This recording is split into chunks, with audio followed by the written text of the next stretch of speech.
Hola colegas, ¿cómo están? En esta oportunidad vamos a analizar un fallo muy reciente del 17 de diciembre de este año de la Sala Segunda de la Cámara de Apelación en lo Civil y Comercial de Azul, una cámara que nos tiene acostumbrados ya desde hace un tiempo a sentencias muy interesantes, muy ricas en su contenido, más allá de que en algunos casos podamos no compartir los criterios, ¿sí? Pero hay algo que es innegable en este tribunal, es la fundamentación de por qué se arriba a determinada decisión. En el caso que nos vamos a centrar hoy, cuyos autos son ERCOM SA con Calamari SA y otros, estos otros son Nissan de Argentina SA y Renault de Argentina SA, sobre resolución de contrato. Los hechos, resumidamente, son los siguientes. En el año 2010, ERCOM SA compra una camioneta Nissan Frontier en el concesionario Calamari SA. Calamari actúa como representante de Renault Argentina, porque en ese momento Nissan de Argentina todavía no actuaba con personería propia en el país, sino que lo hacía en este caso a través de Renault, que comercializaba las camionetas Nissan. 2 años después, durante el trayecto en el que se llevaba la camioneta a realizar un service exigido por el manual de garantías, se observa que el motor pierde potencia y a raíz de eso el Calamari, que es en cuyos talleres se recibe la camioneta, empiezan a encontrar complicaciones para tratar de resolver el desperfecto, ¿sí? Lo terminan derivando a otros talleres, transcurren 7 meses y el vehículo sigue sin ser reparado, al punto tal que en un momento se llega a la conclusión de que es necesario traer repuestos importados para poder reparar el motor. Prácticamente había que hacerlo nuevo. Y en ese momento algunas disposiciones gubernamentales, particularmente de AFIP, restringían el ingreso de productos importados al país. Finalmente, y de alguna manera cansada de esperar una definición, el COMSA notifica a Calamari, a Renault y a Nissan, porque Nissan a partir del año 2012 sí comienza a operar por derecho propio en el país, la resolución del contrato de compraventa. Obviamente hay resistencia de parte de los demandados a esta resolución y deviene en instancia judicial. El fallo es muy extenso, no vamos a particularizar en todos los aspectos que contiene, porque la idea es que en unos minutos, 15 minutos más o menos que nos llevará este comentario, tengamos los aspectos que nos resultan relevantes para este tipo de acuerdos o de negocios que son muy habituales en el mercado, sobre todo en el mercado automotor. De todas maneras, como siempre hacemos, vamos a compartir el fallo, por lo que van a poder acceder a su lectura completa. Cuando ERCOM SA postula la demanda, lo hace invocando la aplicación de las normas de la ley 24.240, es decir, la ley de defensa del consumidor. En este contexto, demanda tanto a Calamari, a Renault y a Nissan, ¿sí? Y este es un dato muy importante sobre el cual va a hacerse hincapié en el fallo en las últimas líneas. Reclama el monto en pesos más los intereses por lo que abonó de la compra de esa camioneta. En ese momento, recuerden que el vehículo había sido adquirido en el año 2010, esa camioneta había tenido un valor de 187.000 pesos. ¿Sí? Para ponernos en contexto, un vehículo de similares características al adquirido en el 2010, hoy en el año 2020, cuando sale el fallo, tiene un precio de venta estimado de 3 millones de pesos. Esto va a ser muy relevante en el momento en que analicemos cómo va a salir parado el actor de este proceso. ¿Sí? Muy bien. A raíz de esto, ERCOM plantea, Nissan es responsable como fabricante de la camioneta, Renault es responsable como comercializadora de la camioneta y que Calamari es responsable por ser el concesionario que publicitó y que concretó la venta del rodado. ¿Sí? Esta es, digamos, la base central del escrito de demanda.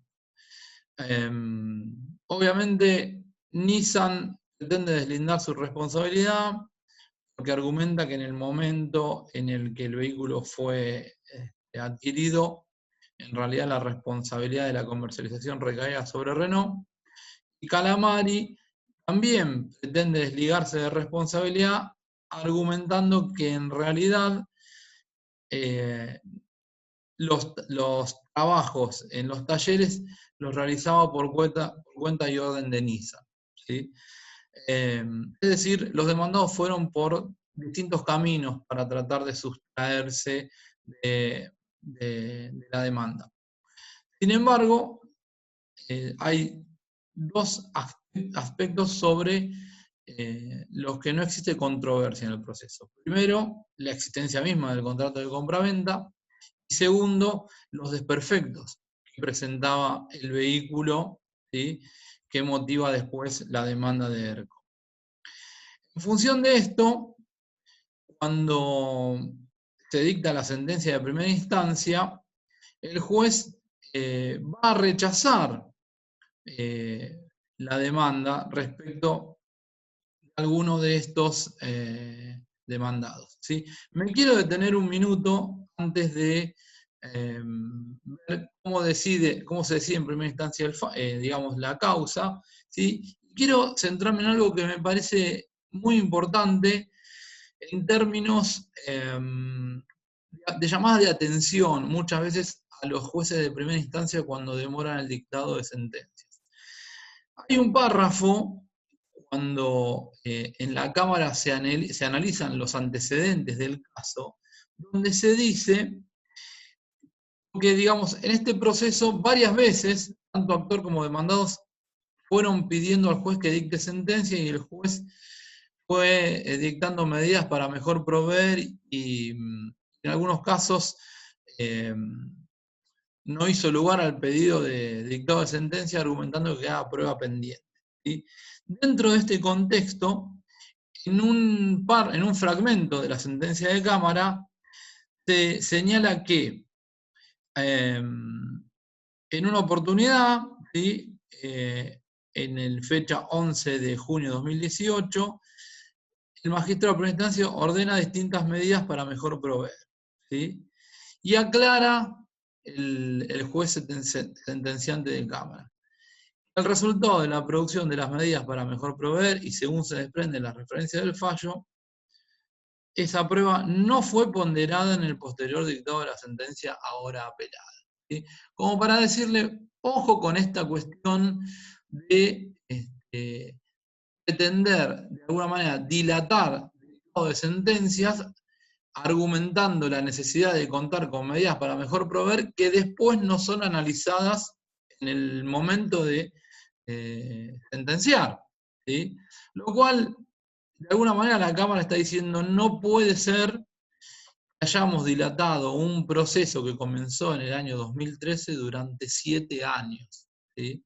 Los justiciables tuvieron que aguardar 7 años para obtener una sentencia que pusiese fin a un conflicto. ¿Sí? Esto me parece trascendente en función muchas veces las dilaciones que encontramos en los juzgados de primera instancia terminan siendo muchas veces una pesadilla lograr que efectivamente se dicte sentencia. Bien, cuando llegamos al análisis del resultado de la sentencia en primera instancia, se termina rechazando la demanda contra Renault Argentina, ¿sí? Lo mismo se hace con Calamari S.A. y se admite la demanda por daños y perjuicios contra Nissan de Argentina. Pero no se admite la pretensión principal del actor, que era la resolución del contrato. Recuerden que la resolución del contrato hace que ese contrato quede sin efecto y las partes deban restituirse lo que mutuamente se entregaron, ¿sí? En este caso, quedaría para el vendedor la cosa que entregó comprometida en el contrato y para el comprador la restitución del precio más los intereses correspondientes, ¿sí? Bueno, no hizo lugar en primera instancia el juez al pedido de resolución de un contrato, pero sí condena a Nissan, ¿sí?, a quien entiende que tenía a cargo la reparación y eventualmente el cambio de piezas dañadas del vehículo, y por la demora en digamos, en el cumplimiento de esta prestación, la condena a pagar los daños, que los entiende estimados en 1.000 pesos, más los intereses moratorios desde el momento en que el vehículo debió ser reparado. Esto es, en el caso de autos, el 22 de octubre de 2012, ¿sí? Y estableciendo distintos criterios sobre la tasa que debía correr en distintos plazos, según algunos pormenores de la causa, ¿sí? Simultáneamente con esto, en primera instancia se intima a ERCOM a que retire el vehículo del depósito de Calamari S.A., ¿sí? Un dato a considerar: cuando el vehículo es entregado para la reparación, se hace en los talleres de Calamari, que están en la localidad de 9 de Julio, en provincia de Buenos Aires. Cuando se dicta sentencia, ese rodado, por estas cuestiones de que no lograban, digamos, encontrar el desperfecto, termina en un taller de la misma empresa en Santa Rosa, La Pampa, es decir, a 350 kilómetros del lugar donde originariamente había sido dejado el vehículo, ¿sí? Adviertan esta cuestión de,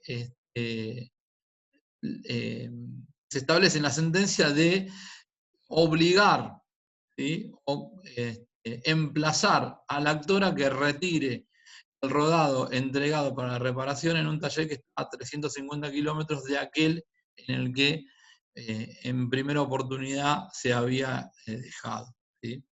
Dato que también en algún punto entiendo que los jueces de Cámara consideraron cuando dictan sentencia. Bueno, claramente contra esta resolución de primera instancia apela la parte actora y mantiene esta idea de aplicar las normas de defensa del consumidor. ¿Sí? En primera instancia, este aspecto yo no lo mencioné, lo aclaro ahora. El juez rechaza, ¿sí?, esta pretensión, argumentando que esa camioneta no la utilizaba el actor, es decir, ERCOM, como destinatario final, sino que la había incorporado a un proceso de producción, ¿sí?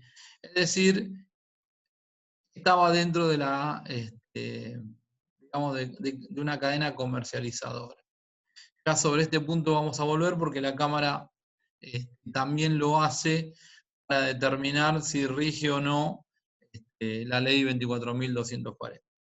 Bueno, cuando llega a Cámara, el primer aspecto a considerar tiene que ver justamente con la determinación de si estamos frente a un conflicto que debe resolverse, ¿sí?, por como relación de consumo o por el derecho común. ¿Sí? En un párrafo de la sentencia de Cámara se señala que en el mes de agosto de 2012, cuando el vehículo de la firma actora, es decir, ERCOM, presentó inconvenientes, quien debía afrontar el servicio de atención al cliente y postventa de la camioneta Nissan, que aún estaba en garantía, era Nissan Argentina, en virtud de las obligaciones asumidas en la cesión de licencia de configuración de modelos en su condición de nuevo representante de la firma Nissan en Argentina. ¿Sí? ¿Por qué se señala esto en Cámara? Porque Renault acompaña un contrato de cesión, ¿sí?, de configuración de modelos y a su vez de garantías postventa, hasta que Nissan no operaba en el país, estaban por cuenta y cargo de Renault. ¿Sí? Cuando Nissan empieza a operar en el país, celebran este contrato. ¿Pero qué sucede? Este contrato al que se hace alusión nunca fue incorporado al expediente como prueba. ¿Sí? Y vamos a ver que en este punto la Cámara también va a señalar que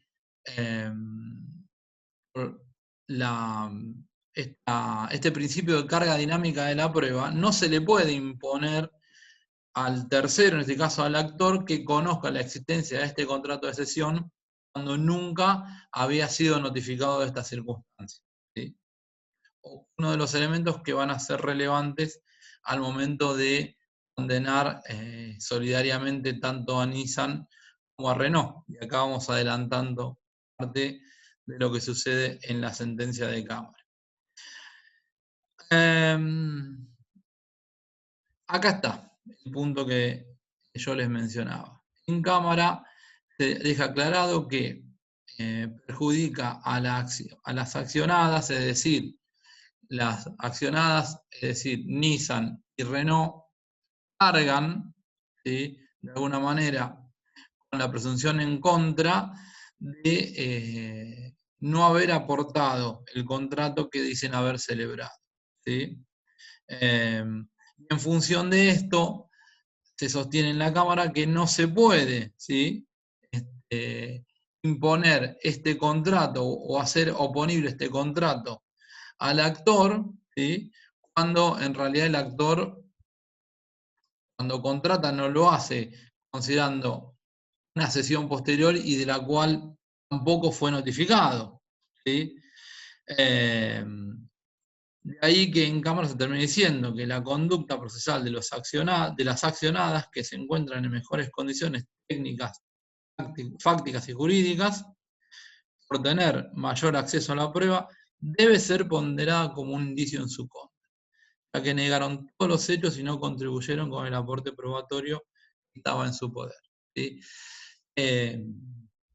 Esto ya obedece quizás a una estrategia de los propios abogados de pensar que quizás ese contrato contenía otras cláusulas que agravaban quizás la responsabilidad que prima facie se desprendía frente al demandante. Derivado de esto, al momento de analizar la legitimación pasiva de los tres demandados, es decir, Nissan, Renault y Calamari, la Cámara entiende que los tres fueron debidamente demandados. ¿Sí? En el caso de Nissan, se lo responsabiliza en su doble carácter, es decir, como responsable del servicio postventa, pero también como fabricante del vehículo, que presentaba el desperfecto que origina el reclamo. ¿Sí? Y acá hay un aspecto sobre el que nosotros habitualmente hacemos mucho hincapié y que tiene que ver con algo que no siempre los tribunales consideran, y que tiene que ver con aquellas presentaciones que muchas veces encontramos en los manuales, y ya incluso podemos generalizar el asunto no solo respecto de automotores, porque en este caso son automotores, pero por ejemplo cuando ofrecen renta vitalicia, si se nos dice que es la empresa más sólida y más solvente del mercado que tiene internacional con su casa matriz que se encuentra en algún país europeo, pero después al momento de responder, pretenden solo responder con las obligaciones asumidas por la filial local. ¿Sí? Bueno, acá de manera muy interesante, en cámara, se hace alusión a esta idea que surge del manual, ¿sí? Está aportado como prueba claramente por la parte actora, en donde fíjense que citan algunos párrafos de ese manual. Nissan garantiza que durante un periodo designado o número específico de kilómetros, su concesionario Nissan autorizado reparará o cambiará sin cargo alguno cualquier pieza del vehículo que se demuestre tener desperfectos de material o mano de obra, excepto los puntos enumerados en la sección titulada, ¿sí? Bueno, y continúo. Y hay otro párrafo al que hacen alusión, en donde se dice que digamos, le dan la bienvenida al comprador de la camioneta y le dicen que ahora forma parte de la familia Nissan. ¿Sí? Sin embargo, fíjense que después, al momento de responder, Nissan pretendía que lo hiciera Renault. Muy bien. Acá vuelve sobre el aspecto que yo les mencionaba. Fíjense que se dice en el prólogo del manual: bienvenido a la gran familia de nuevos propietarios de Nissan, le entregamos este vehículo con toda nuestra confianza. Este vehículo ha sido fabricado utilizando las últimas técnicas y el control de calidad más estricto, ¿sí? Y continuo. Es decir, le estaban dando tranquilidad, ¿sí? Al comprador de que podía confiar de que ante cualquier eventualidad no imputable al propio adquirente, Nissan iba a responder por los desperfectos que presentase el automotor. ¿Sí? Bueno, es después lo que de alguna manera pretendió evitar. En el caso de Calamari, cuando analizan la responsabilidad de Calamari, el tribunal toma normas de lo que ahora tenemos regulado como contrato nominado y típico, que es el contrato de concesión. ¿Sí? Y esto lo hace tomando las normas del nuevo Código Civil y Comercial como pautas interpretativas que ya estaban, digamos, adoptadas por la doctrina y por la jurisprudencia antes del nuevo Código Civil. ¿Sí? De ahí fíjense que se señala que si bien se destaca la autonomía del concesionario, quien actúa en nombre y por cuenta propia frente a terceros, en una función de intermediación, en este caso Calamari es responsable frente al cliente, ¿sí? Porque recibió la camioneta para reparar el 22 de agosto en sus talleres sin efectuar ninguna aclaración al cliente de que era por cuenta de Nissan. ¿Sí? Es decir, Calamari, y esto es muy importante, ¿por qué? Porque tengan en cuenta que muchas veces no se hacen estas menciones de que actúan por cuenta y obra de tercero por los costos, o mejor dicho, por el precio que cobran por los servicios o las reparaciones que se realizan sobre el vehículo. ¿Sí? Porque si actuaran por cuenta de otros, solo podrían cobrar como precio por el servicio de mantenimiento o por la reparación los valores aportados por Nissan en este caso. ¿Sí? Ahora, cuando no realizan esta salvedad de que van a actuar por cuenta de un tercero, es porque probablemente en el costo o en los aranceles que trasladen al cliente lo hagan bajo criterios propios, ¿sí? Los cuales seguramente van a contener precios más elevados que los propuestos por el concedente, ¿sí? En este caso, Nissan de Argentina. De ahí, no es por una cuestión, digamos, de altruista, que Calamari omite mencionar que actúa por cuenta de Nissan, no, sino que lo hace porque seguramente al momento de realizar el presupuesto de lo que va a costarle al cliente el servicio, lo hace bajo criterios propios y no por escalas o tarifas provistas por Nissan. ¿Sí? Bien, el aspecto, un aspecto llamativo que tiene el fallo es que destina gran parte o muchas líneas a analizar si se está frente a una relación o un contrato de consumo o si se está frente a una relación paritaria, es decir, regirían las normas del derecho común, es decir, las del Código Civil de Vélez Sarsfield en ese momento. ¿Sí? Y para esto lo hace tomando como criterio cuándo podemos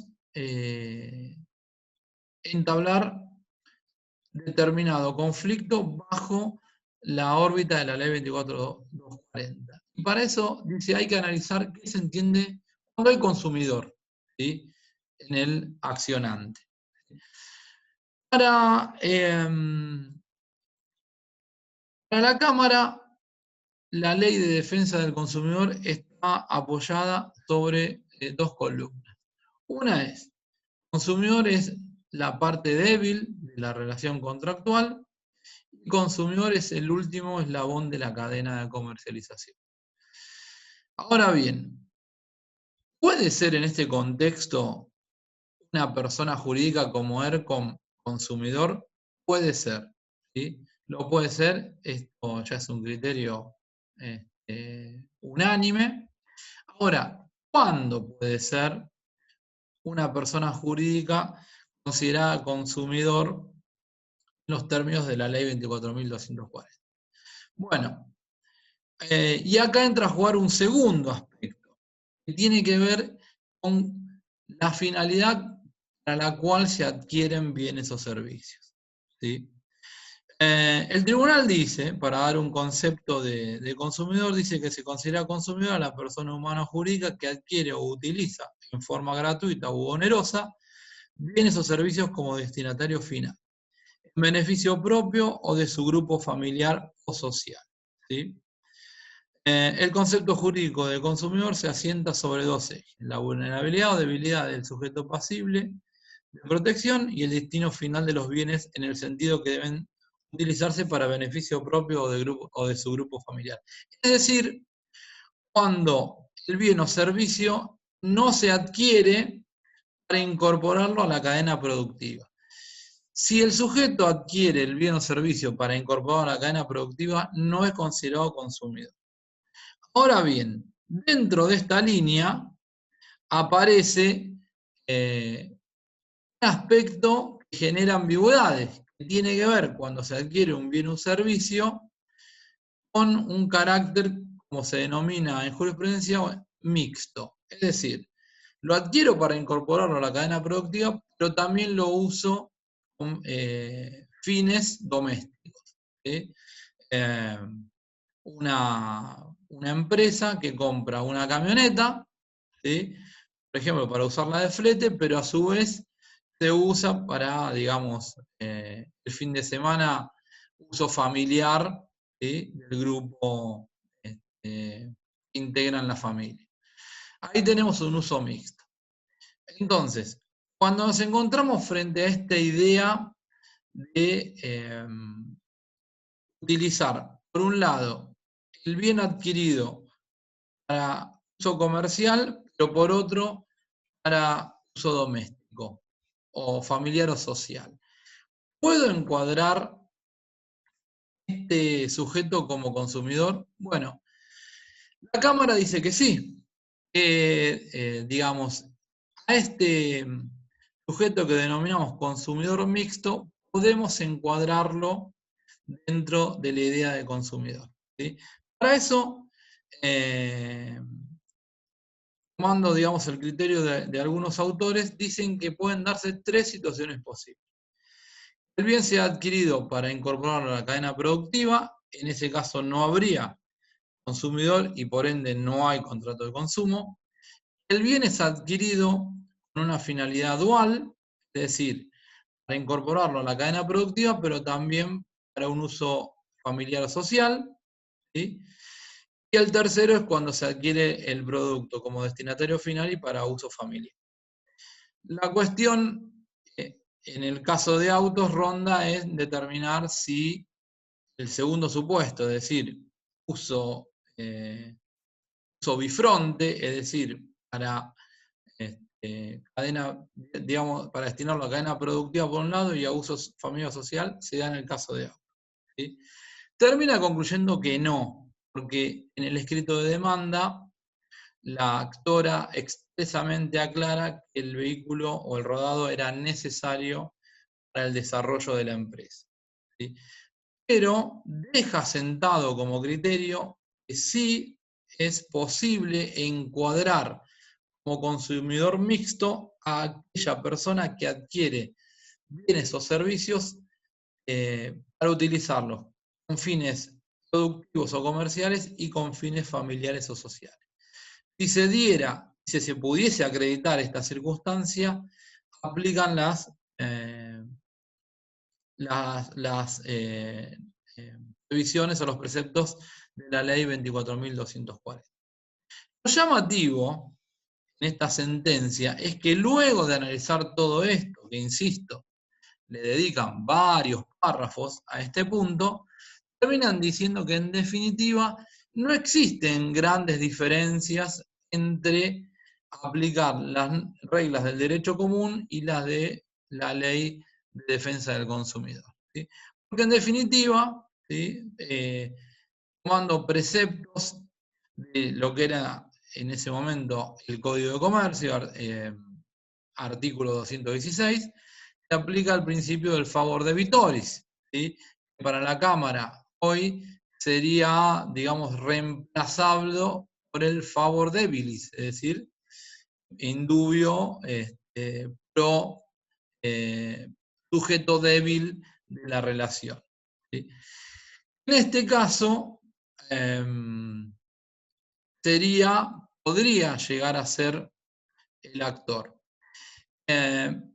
Lo que la conclusión de la Cámara es que no hay grandes diferencias al momento de analizar casos como el de autos, aun cuando no apliquemos, digamos, independientemente de si aplicáramos la ley 24.240 o si aplicásemos las normas del derecho común, ¿sí? Porque en definitiva llegamos a la misma conclusión. Incluso más, ¿sí? La Cámara afirma que si se concluyese que estuviéramos ante una relación de consumo, lo trascendente sería aplicar el artículo 17 de la ley 24.240. El artículo 17 le da dos opciones al consumidor cuando el producto se presenta para reparar, deviene en una reparación defectuosa. En realidad le da tres alternativas. Una es exigir la entrega de otra cosa de idénticas características a la que se dejó para la reparación, de exigir una indemnización dineraria sustitutiva de la cosa o eventualmente de exigir la disminución del valor de la cosa y compensar digamos, el menor valor de la cosa con una indemnización dineraria, ¿sí? Y en este contexto termina diciendo que, bueno, en definitiva, podría aplicarse a los conflictos regidos por las normas del derecho común las previsiones del artículo 17 de la ley 24.240, ¿sí?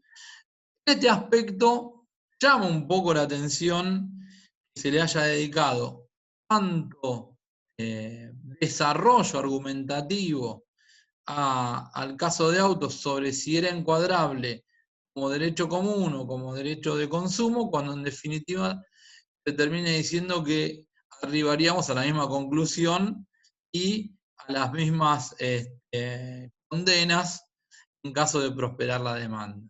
¿Sí? Es un poco, digamos, a veces se volvió un poco redundante el fallo en ese aspecto. Bien. Finalmente, al momento de decidir si debían ser condenados Nissan de Argentina, Renault de Argentina y Calamari S.A., termina estableciendo que sí. Los tres son responsables frente al actor. ¿Por qué lo hace? Bueno, en el caso de Nissan, lo responsabiliza por ser el fabricante del vehículo. ¿Sí? El desperfecto viene por un desperfecto de fábrica, por lo que Nissan, como digamos, como empresa que desarrolló el producto, está obligada a reparar. Y a su vez también porque es continuadora de la licencia que tenía Renault en el país. En el caso de Renault, termina condenando a Renault porque invoca la existencia de un contrato de cesión de licencias con Nissan, pero no aporta el contrato. ¿Sí? Sostiene que cuando ERCOM adquirió la camioneta, el vehículo era comercializado y fue facturado por Renault de Argentina S.A. ¿Sí? En ningún momento se le comunicó a ERCOM, decir, a la parte actora, esta cesión que se había instrumentado, ¿sí? Y que basándose en el principio, digamos, de la buena fe contractual, sumado a la confianza en la relación contractual que debía regir entre Renault y el comprador, Renault debe responder frente a ERCOM S.A. Y en el caso de Calamari, por los motivos que les mencionábamos antes, como Calamari en ningún momento hizo alusión a que operaba por cuenta y orden de Nissan de Argentina, es decir, asumió la reparación y el cambio de piezas como propia, ¿sí? Debe también responder frente a la parte actora. ¿Sí? Llegamos a la parte de, digamos, al punto, digamos, trascendente, que es cómo opera el resarcimiento. En este aspecto hubo, por decirlo de alguna manera, la parte actora pudo haber sido un poco más incisiva en la pretensión. Lo que reclamó fue la suma de dinero que había entregado como precio de adquisición del vehículo, porque recordemos que la sentencia termina accediendo a la resolución de contrato demandada por ERCOM S.A. ¿no? En función de esto, lo que hace la Cámara es decir, bueno, esa tenencia del vehículo que tenía Calamari para repararlo se convierte en una posición, ¿sí? Con esta idea de que al quedar sin efecto el contrato, las partes deben restituirse lo que se habían dado, ¿sí? Como ya la parte demandada tenía la cosa bajo su poder, cambia, digamos, pasa de ser tenor a ser poseedor, es lo que en derechos reales denominamos el traditio brevi manu, y a los demandados condena a pagar a la parte actora el precio que había pagado la parte actora más los intereses. ¿Sí? El precio que había pagado en su momento era 187.000 pesos. ¿Sí? La tasa que se aplica, voy a ver si lo encuentro por acá, porque lo tengo referenciado. La tasa que se aplica es la tasa pasiva digital del Banco Provincia de Buenos Aires, ¿sí? Que debe estar rondando en un 39% anual, mal no recuerdo. Pero tengamos en cuenta que si tomamos como fecha de incumplimiento octubre de 2012 a diciembre de 2020, son 8 años. En 8 años terminamos en una tasa estimativa, ¿no?, del 400%, ¿sí?, al que se aplica el capital de 187.000 pesos, creo que con suerte estaríamos en 1.000.000 de pesos, ¿sí?, sobre una camioneta que vale 3 millones de pesos hoy en el mercado, ¿sí? ¿Qué debió haber? Y esto lo deja señalado la Cámara en el fallo, fíjense, procede el rubro resolución contractual por el que la actora reclamó la restitución de la suma de 187.000 pesos, esto es el precio de la camioneta pagado a la fecha de compra con intereses, ¿sí? Está diciendo a la parte actora, si usted me hubiese reclamado el reemplazo de ese vehículo por otro, yo hubiera accedido, ¿sí? Fíjense que con la indemnización sustitutiva, es decir, no, dije mal, no indemnización sustitutiva, con la condena a la restitución del precio más los intereses, no llega a cubrir el 33% del valor actual del vehículo. Ojo con esto, por eso es muy importante cuando vamos a demandar resolución de contrato de este tipo de productos, y sabemos que en un país, como lo acabamos de ver en este fallo, los procesos son prolongados, a veces los intereses no cubren, ¿sí?, el desfasaje inflacionario que tenemos. Y esto hace, por ejemplo, que en el caso de autos, el actor no vea compensado, ¿sí?, es decir, no quede en la misma situación, el mismo statu quo que tenía al momento de sufrir el desperfecto en el vehículo. Por lo tanto, debió haber planteado el binomio, ¿sí?, suma de dinero o reemplazo del vehículo, ¿sí?, de forma tal de mantener la indemnidad previa al incumplimiento de los demandados, ¿sí? Este es un aspecto trascendental porque obsérvese cómo de alguna manera la Cámara acompañó, ¿sí?, el planteo de la actora, que era totalmente atendible, pero, digamos,